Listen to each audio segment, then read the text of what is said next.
Hi guys, welcome to Crazy Burger. So in this video we're going to be looking at the Anbernic RG ARC-D. Let's get started.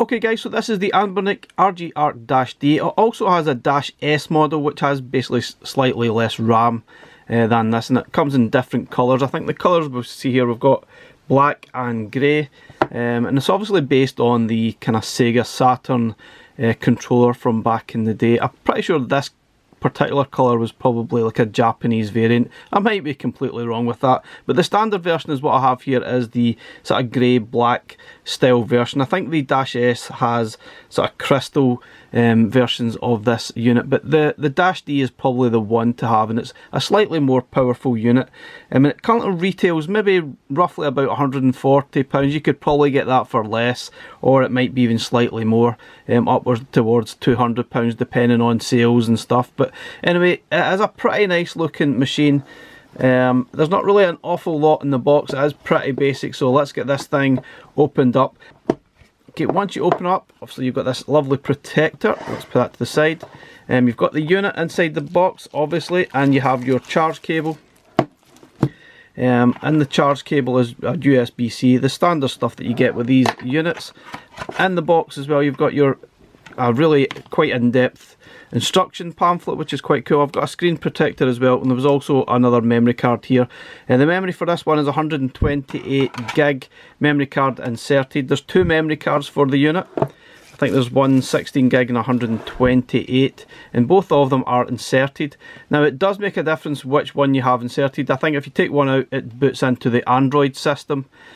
So I'll go through that in the actual video. But you see here I've got this sort of black greyish version of the unit, which I think I prefer. It looks more like the original Saturn controller, I guess, and it is quite thick. The thickness kind of feels more like a Sega Game Gear to me, but there's a lot going on with this unit. It does feel really nice. It's pretty sturdy in the hand, and the D-pad looks like it's quite raised. It's obviously sitting on a kind of soft membrane, but it looks like it's raised slightly, which is unusual. Don't really see that very often. Hopefully that won't break.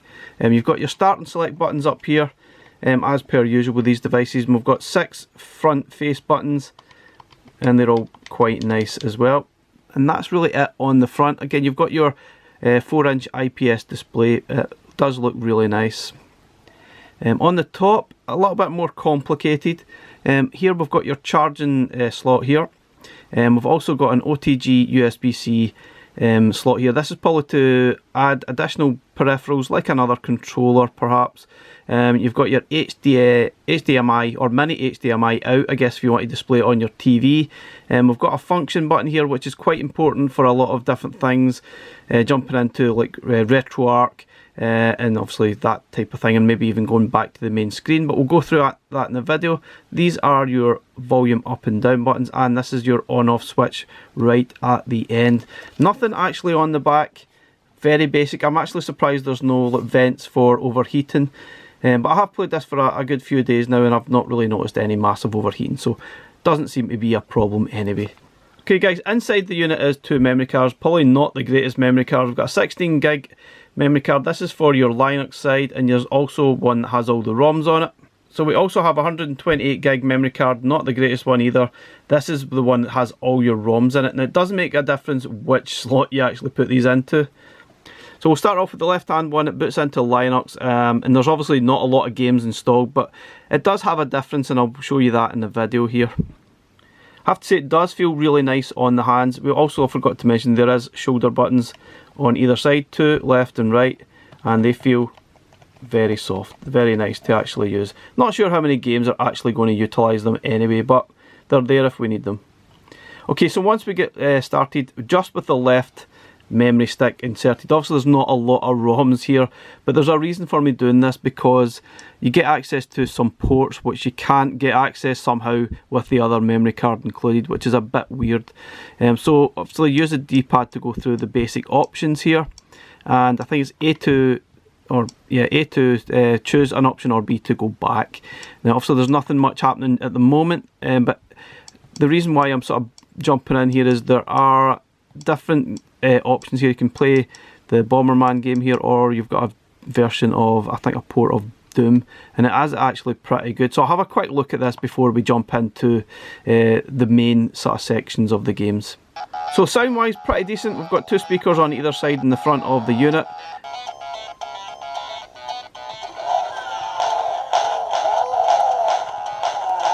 And the screen here, the graphics wise and the resolution, certainly comes across really well. It's very, very sharp, which is quite cool. Anyway guys, let's get the other memory card in and I'll see what this unit has to offer in full, out the box. Okay, this is now with both memory cards inserted into the unit. It will basically load into Linux and you'll have access to all the ROMs that are on this memory card. Now there are a lot of ROMs already included, not entirely sure how many. So it does look like a very basic version of Emulation Station, I think. You see down the bottom here it tells you what you've got.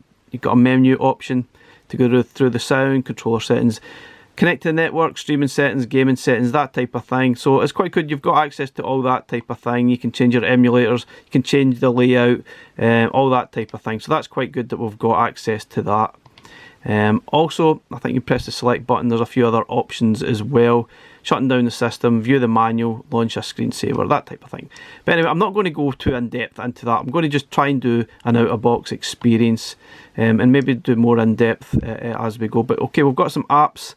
In the apps section there's a setup file manager. Interestingly enough, if you select that, it gives you access to all the folders in the memory card, which is unusual. You don't often see that. I'm not really sure why that would be included. Okay, so I probably wouldn't recommend anyone to go into the file manager unless you know what you're doing, but there's a few different options here if you want to mess about with it. But yeah, a lot of this is probably for more advanced users than if you're using this as a pick up and play system. But there's a few different options here if you're interested in looking at it, but I would probably recommend to stay away from it unless you actually know what you're doing. Okay, so we have a few options here. We've got emulators, has a list of emulators, but Thomas Wave, Naomi, Nintendo 64, DS, OpenBore, which is some ports, get PlayStation Portal, Saturn, that is Prince of Persia port, and Sega Dreamcast. Now as I said, I'm not entirely sure why the version of Bomberman and Doom don't appear on here when I've got both memory cards inserted. It's a little bit strange, not really sure. But we've got Retro ARC added as well, and there's a few different options in here. You can see there's a whole list of your usual stuff that you would expect to see on this device. I guess we should start with Saturn, given the fact that this is, I guess, based as a kind of a Saturn system. So let's see what we've got out the box. A lot of them look like probably easy to run games, such as I guess sort of shooting games. We've got Deep Fear, not really played that one, kind of looks like a Resident Evil style game. We've got a few shooters included. Golden Axe, that doesn't even look like normal Golden Axe, looks like a kind of beat 'em up, I guess. So Panzer Dragoon, maybe we should have a bash at that and see what that's like running. Usually that's a good indication to see if this unit is going to be okay. And I've certainly seen this game running well, and I've seen it running really not well, or not even getting to this part. So the fact that we've got this far on this unit is a generally decent sign, I would say. And it's playing alright.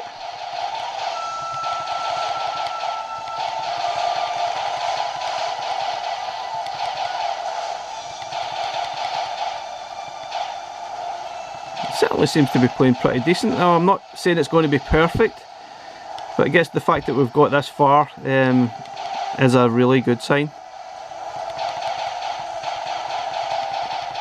I think you really have limited control over this game, even though you can go left and right, you're really on a rail. Anyway, pretty decent. So I guess to come out the game, it does vary.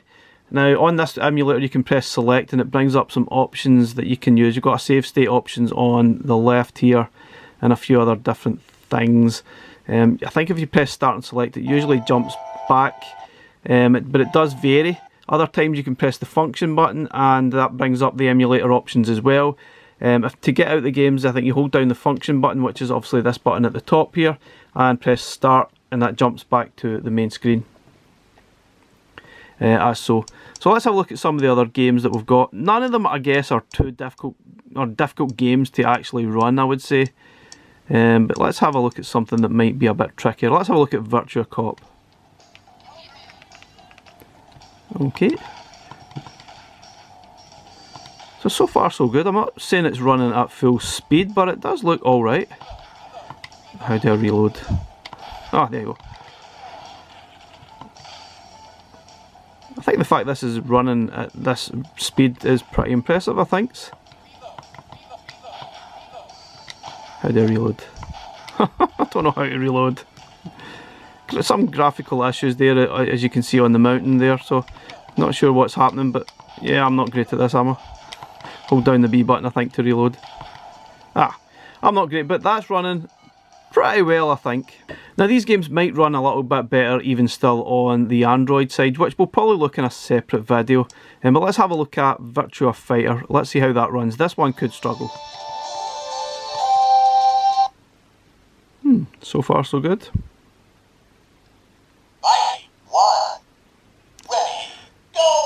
Now sound wise definitely seems to differ from game to game. So far seems alright.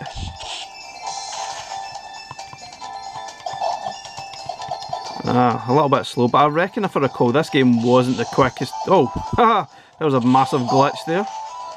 Not sure what happened there. But I'm pretty sure this game wasn't the fastest game anyway, but yeah, it seemed there was a little bit of a glitch there on the fighter. Not sure what happened.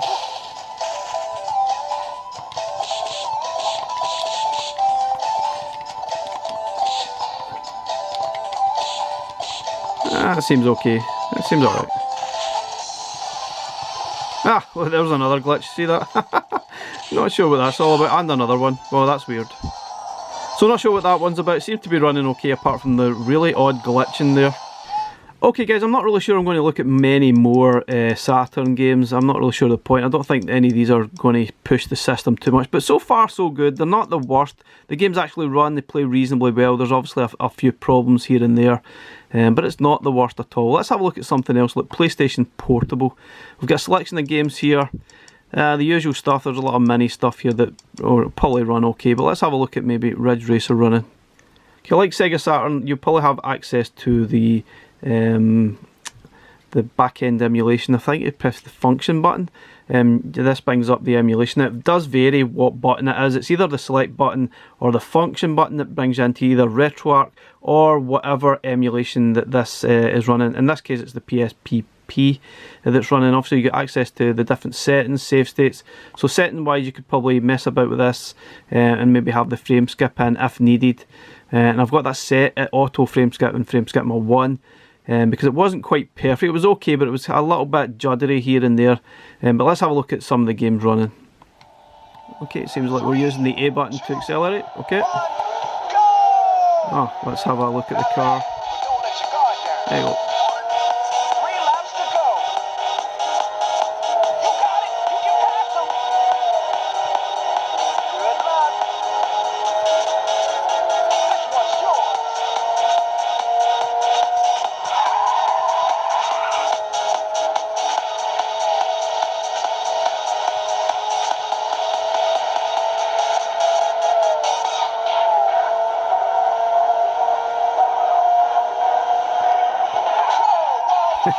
Whoops.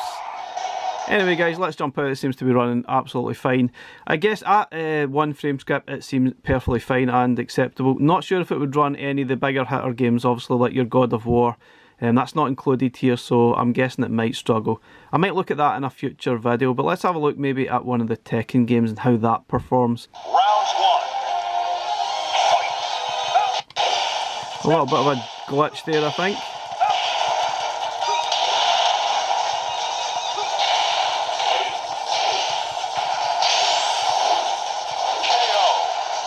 That seems to be running okay. The occasional glitch here and there, I guess. Round 2. But I guess it's acceptable, absolutely no problem at all.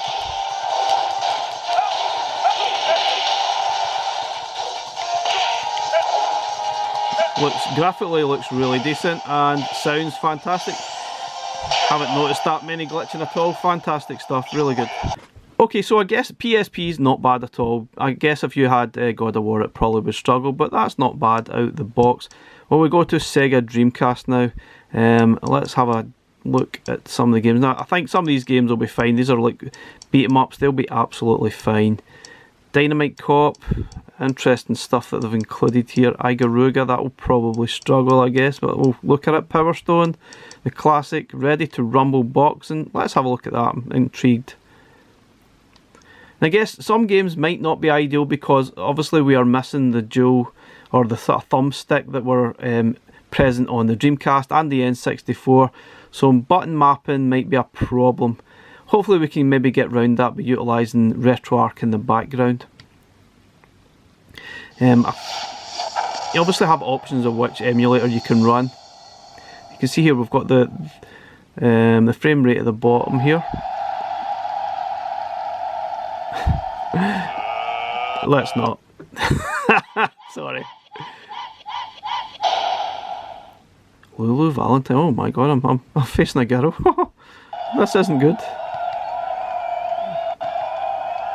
Okay, a little bit of sort of jump in there, but anyway, let's see how the game goes. Oh.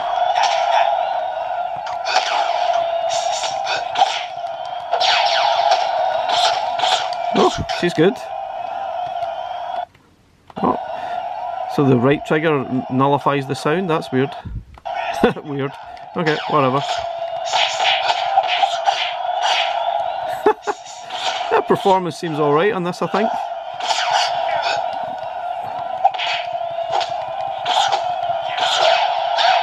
Oof. Oh, she means business. Oh, she's down. Sorry. Yeah, maybe some missing sound bites there, I guess, but whoa, performance isn't bad at all. Yeah, he's missing some sound bites, but that's really weird. Okay, so in this one, pressing the function brings up the emulation in different options, save states, that type of thing. So you can mess about with that if you feel like it. But I guess to go back, we need to press the function and start button, which is typical to get back to the main menu for most games. Now, one issue I found obviously is with Sonic Adventure 2, or Sonic Adventure in general. It does utilise the thumbstick, which we don't have here, and I'm not really sure how to get around that, so I can't control Sonic at all. Okay, so performance seems alright. I think the only issue, as I said, is you can't control Sonic. It's meant, obviously, controlling Sonic in the game, you use the thumbstick, and we only have a D-pad.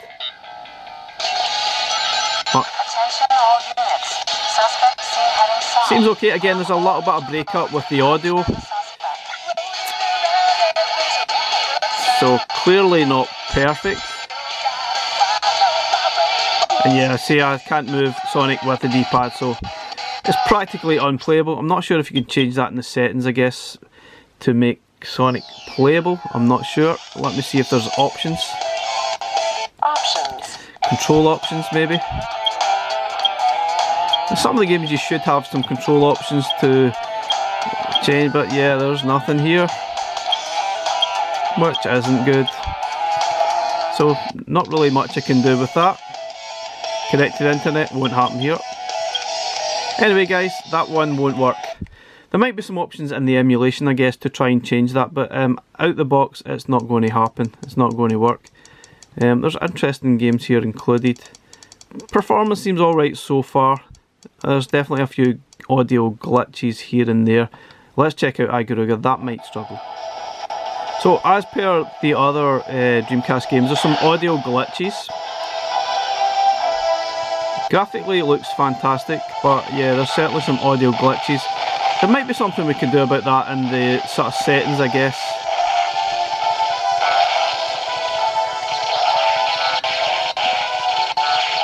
Yeah, it's certainly not running quite at full speed. See, it's jumping here at the bottom here. Yeah, it's starting to struggle. So I'm pretty sure there must be some options in the settings that we could maybe mess about with. I'm not entirely sure. I'm not an expert on the Dreamcast options here. We've got idle skip already on, safe mode. I don't think that's going to help. So not really sure which options to choose here to make things a little bit better. Audio, disable sound, that's always an option, I guess. But yeah, there's some automatic frame skipping disabled, normal, maximum. Would that make it better or worse? Let's have a look if that makes things better or worse. Let's see.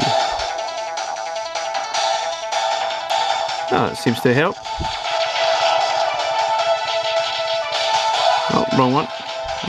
I was never good at switching between these guys. But that set at maximum certainly seems to make a bit of a difference, I think. Okay, that definitely made a difference. I think setting the frame skip to maximum, I think the audio glitching stopped and it was certainly more acceptable. So that is interesting. Maybe I should try one more game. Maybe Crazy Taxi would be a good shout. Okay guys, let's have a look at Crazy Taxi, might as well. Let's go make some crazy Have a quick brief look at it. I think the button layout is a bit weird though. I think it utilises these shoulder buttons here. I guess that's what it was on the original Dreamcast. And A and B is drive in reverse. Money, are you ready? Here we go. It seems to perform far better. There's very little audio glitching as far as I could see. Okay guys, I think we'll have one more game before we move on to another. We'll have a look at, let's see, so many games here. Obviously I can't play them all, but let's have a look at Soul Calibur. Sometimes this does have some issues in some formats. You can see that obviously the frame rate is at the bottom. It's not quite hitting 60, so it's not quite full speed. But it still seems pretty playable, I would say. Yeah, it's playable. It's pretty decent. Okay guys, I think we'll move on to Nintendo. I think we'll have a quick look at Nintendo DS running. Let's have a look at The Amazing Spider-Man. This is actually a touchscreen as well, interestingly enough, which I'll show when we get to the Android side. But not sure if it does work within this emulation. Probably not. Does it? Not sure. So you can see here we've got, obviously it's not really touchscreen, but you can jump between the different screens. I think, what button is it? Oh, the different layouts. We press the trigger button. You can just have the one screen. There's so many different options here to choose from. So yeah, you can get the main game on full screen, which is fine, but then you would miss the messaging, which is a bit of a pain. So you just need to switch between all of them. Yeah, weird as heck. But yeah, it seems to run okay. Let's jump into Nintendo 64. That might be more problematic. Okay, Nintendo 64. Let's have a look at some of the games running. Let's try, oh, Conker's Bad Fur Day. Can't see that running well. Doom 64. Now, I really think that a lot of these games will probably struggle to run, and maybe even the fact that we're missing the thumbstick, that might cause issues with some of the games. What buttons will get mapped? Who knows? And again, this is probably a bad example of game to play because it is very, very dark. But yeah, so far so good. I'm not sure what the buttons are though. Oh, I've lost my... Oh, I don't even... Oh, strafing is these buttons, but... Oh, fire button? Over here? Oh no. Weird.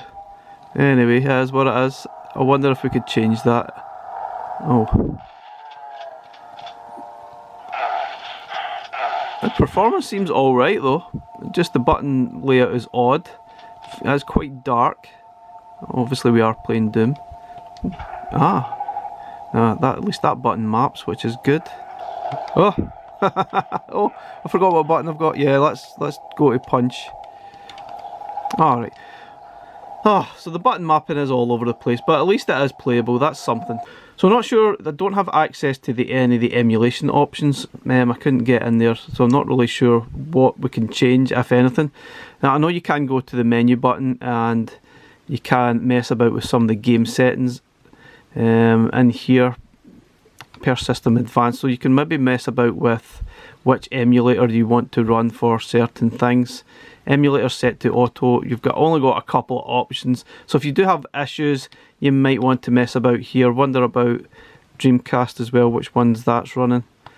We've got a few different options we could probably mess about with, which is interesting stuff. But yeah, it's there if you want to mess about. Personally, I'm just going to go with the out-of-box experience rather than messing about with that stuff just now. Let's have a look at Ocarina of Time, The Legend of Zelda. Okay, so far so good, but you can see there's definitely some graphical glitching here on the N64 Zelda, which is going to really hurt your eyes, I guess, playing this, but it seems to be okay apart from that. I'm hoping there should be some options in the emulation we could maybe try and fix that. We could maybe run it with a different emulator. It might run better on the Android side as well. Okay, performance wise seems alright, I guess, apart from the obvious awful graphical glitching, which becomes quite apparent in this initial stage of the game.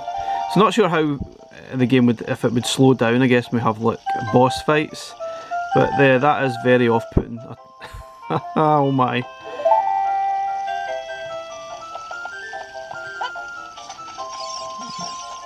Yeah, that is pretty off-putting. So the game actually seems to be running fine apart from that, which is a little bit of a shame, I guess. So it probably wasn't ideal, was it? I'm not sure. What other game should we try? Pilot Wings, I don't know. GoldenEye, that's a classic. Let's have a look at it. This is usually a good indication to how well N64 games will run.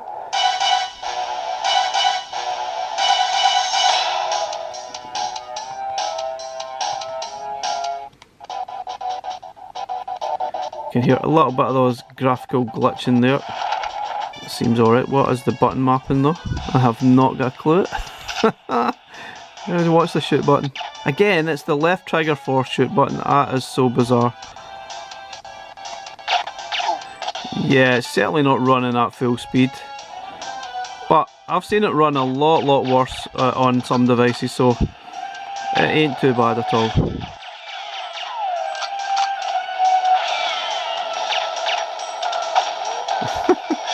What's the... oh, there's a target button there.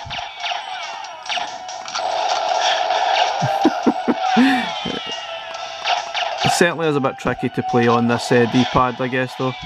Someone's chased me. He wasn't dead. Yeah, it's running alright, I guess. It's hardly perfect, but it's alright. It's playable.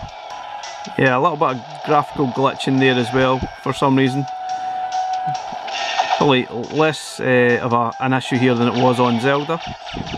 Okay guys, so that wasn't too bad at all. The big hitters, there was certainly a mixed bag there.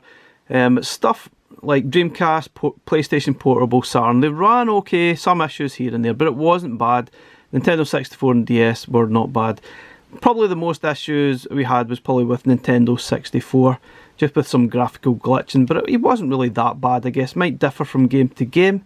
Okay, let's have a look at RetroArch options. Obviously, we've got a heck of a lot of stuff we can check through here. I'm pretty sure a lot of this will run fine. So I'm just maybe going to handpick a few games from each, run through it before we jump to the Android side.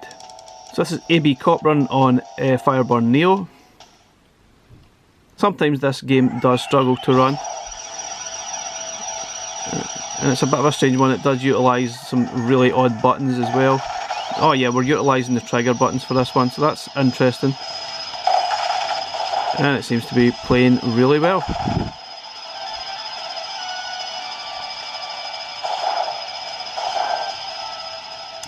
Okay guys, so there is options to go into RetroArch and some of the different emulation options. As you can see here, I think it's by holding the function button generally. Sometimes it's select and start. It does vary, so I can't really cover them all. There are shortcuts as well for saving and loading, utilising the function button and the different shoulder buttons too. It is in the manual if you want to refer to that. They're just really shortcuts that you can use. But you've got the full options for RetroArch here if you want to mess about with anything at all, which is pretty cool. Okay, while we're on arcade guys, obviously I want to highlight there are some dodgy ROMs included. Most of the stuff ran absolutely fine, but this one, Alligator Hunt, it's got a dodgy ROM included, which seems to be apparent for every single Anbernic device. You think they would have fixed it by now. They're using the bad ROM, which is the ROM without any enemies. Utterly bizarre why they would keep including it. It looks fantastic though, but you can't play it. Okay, so obviously you can tell it looks fantastic, colourful. Screen viewing angles are pretty decent, sounds fantastic, but this is a bad ROM. There's basically no enemies to fire at. And I've seen this on many a device from Anbernic, and I don't know why they keep including this bad ROM. You can't do anything with it, it's useless. Okay, let's have a look at Game Boy games. I'm just going to jump into one of the games. Let's just choose a random one. Now, certainly, obviously I've highlighted a bad ROM, but in general I think the setup is really good. Especially if you look at the Game Boy setups, they've included a lot of the bezel options. Obviously it looks like we're playing on a real Game Boy here, which I think is really quite cool. So other than the bad ROMs, the setup is actually really good in this device. It's far better than a lot of other devices that I've seen. Does feel like I'm playing on an original Game Boy, which is really cool. I love it. Okay, Game Boy Advance, let's choose a game. Not sure. Like I said, I'm not sure entirely how many games are included. It doesn't really say anywhere. I'm not sure if there's an option to find that, but I'd say there probably is a few thousand games included. There are loads here. But yeah, hard to say how many exactly there is. So one thing that's a bit annoying is the order of the games. They're in some crazy numerical order that makes no sense and that jumps all over the place. So to actually find your game is a little bit of a pain. Obviously you've got search options that you can find your game. I can't remember which one it is. Yeah, there it is. Press to select. You can obviously filter games and search from that way, but it's a little bit of a pain how it is set up. I don't get why you would actually want it like that. Really weird.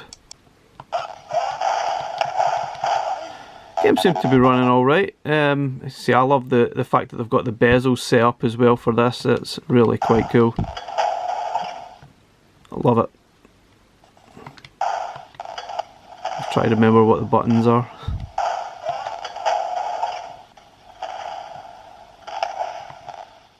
Okay, I'm not going to bother with Game Boy Color, seems a bit pointless. Let's have a look at Game Gear. I think that's obviously something that should be fantastic on this device, I think. So let's have a look at Sonic.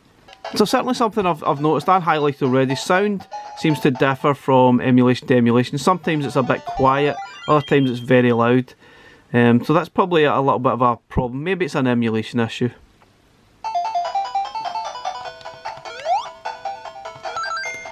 Yeah, no problems here, absolutely fine.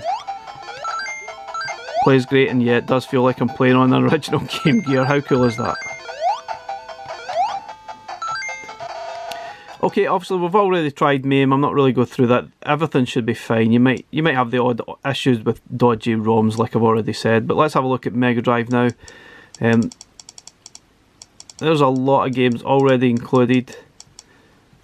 So I guess if you're looking for a plug and play device, this would be pretty cool, I think, for you. So obviously if you are into tinkering as well, you've got the option of the Android system, which needs set up. So if you like tinkering, that option is there as well. So you've really got the best of both worlds with this handheld. Again, love the use of the bezels. It looks like we're playing on an old style TV. Absolutely loved playing this game back in the day. I think it was one of the games got free with the Mega Drive, which was great, or Mega CD add-on I think it was. Didn't mean to press that button. Yeah, looks fantastic, plays fantastic, sounds great. Okay, I'm going to just dodge a few of these. I don't think there's any point in going through all of this. I think it's quite clear that a lot of these things will run absolutely fine. But let's jump to PlayStation 1 before we maybe jump to the Android side. So PlayStation 1, there's a good number of games already included, which is kind of interesting. Not sure which one to try though. I guess we should try Crash Bandicoot. That's usually a good indication if things are going to run well or not. Anyone have the patience to do this all the time? Oh, I know I didn't. Anyway, this was a great game at the time, which I enjoyed. Still play it occasionally these days, but it can be a frustrating experience to play. And sometimes I think I've got older and I've got less patience to play through such a game. And I forget what the buttons are, but I think the game seems to be running absolutely fine. Which I'm pretty sure will be the same for most PlayStation games on here. Should be fine. You might come across the odd issue, I guess, but it seems to be running absolutely fine. Okay guys, so I'm not really going to mess about with any more. I've got vertical arcade games on here, which is weird. They're not even set up correctly, and I'm not sure which buttons you would use. Obviously you would play games in this mode, but when I tried one, the setup was just normal. You have to get into the RetroArch backend to actually set it up properly. But yeah, well, let's have a quick bash at maybe a Super Nintendo game before we jump to the Android side.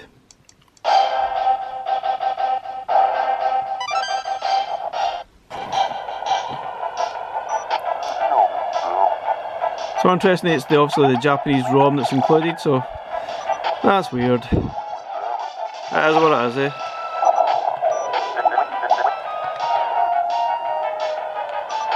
Seems to be performing okay. I was playing this game specifically because sometimes this does struggle on some devices. I think it's because it used that special FX chip, I think. But it seems to be doing okay, and yeah, I've missed that one, damn it. Okay guys, so I think performance wise on the Linux side it's not bad at all. Most of the stuff will run absolutely fine, especially PlayStation 1 and below. Performance is pretty good, and I think if you're picking up this device and that's what you're aiming at, you would be really happy because it feels really nice on the hand. It's very comfortable for long plays as well. Battery life is fantastic. I'm still at 85% and I've been playing for the last couple of hours now. I think overall it seems to be getting at least 5 to 6 hours playtime. And it's got a really good screen. Sound is a bit all over the place at times. Can be good, can be a bit quiet at times. But anyway, without further ado, let's jump into the Android side and see what other options we have there. Okay guys, so booting into the Android side is pretty straightforward. You just need to take out the left hand side memory card. And leave this one in because this is obviously the one that has all your ROMs included. And yeah, you can add your own ROMs if you want to, but I'm not going to do that in this video. I'm just doing an out-of-box experience and plug and play sort of device. Now the Android side does need setup, which is something I'm probably doing another video again. Okay, so obviously we can utilise the touchscreen facility here. If you want to look at your apps that we have, this is the options. Now we've got the PlayStation 2 app there as well. We've got the Dolphin app, which you can use for I think it's GameCube games, the Wii games. I really don't see the games performing that great on this device. I think it's still a little bit underpowered, but this is another option if you want to play your games on the Android side. You might get better performance out of Dreamcast and N64. You can add your ROMs to this app here for N64, for example. It's all you have to really do is set up the right folders and obviously choose the folder where your ROMs are at, and then you can get started. But it can be a little bit of a pain. Sometimes you need to set up the controls as well, which can be a pain if you're not really into that sort of thing. But there's a lot of options here, but none of it is actually set up. Okay, so I don't think there's any Play Store included either, so that's probably not ideal. Okay guys, so the Android side itself obviously needs a lot of work to get it set up, but you might find that some of this sort of stuff like Dreamcast and N64 might perform a lot better. But the fact that is you'll have to spend time setting up your ROMs, and which I think I'll probably do in another video. But this touchscreen seems to be okay, it seems to be performing pretty well. But if you're not comfortable with this side, then you might want to just avoid it completely. I probably would myself. I find a lot of the units that utilise this, like the Retroid Pocket 3, can be a little bit of a pain. It needs a lot of effort to get anywhere with. Okay guys, so I think overall this isn't bad. It's quite interesting that they're obviously got this as a Saturn design. The performance of Saturn is actually surprisingly pretty good. Not perfect, but it's pretty good.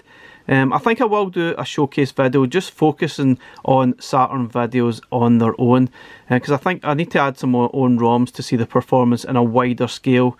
Also, I'll probably look at other things as well, and obviously the Android side in a separate video. I think it would just be too long a video to look at these things overall, but I think overall this thing isn't bad at all. Performance is obviously not perfect for Dreamcast, N64 or PlayStation Portable, but the performance itself isn't actually that bad. It's pretty decent.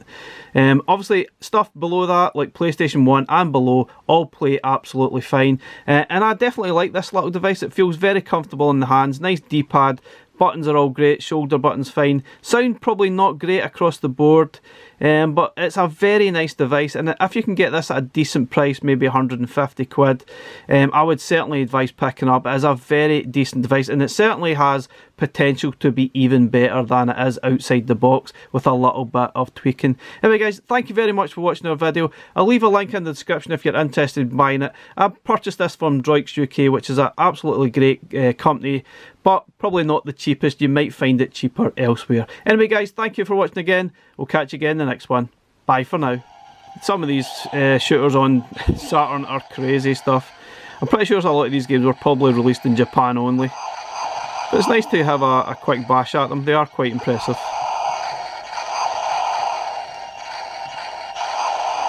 Impressive though, not my gameplay, that's for sure.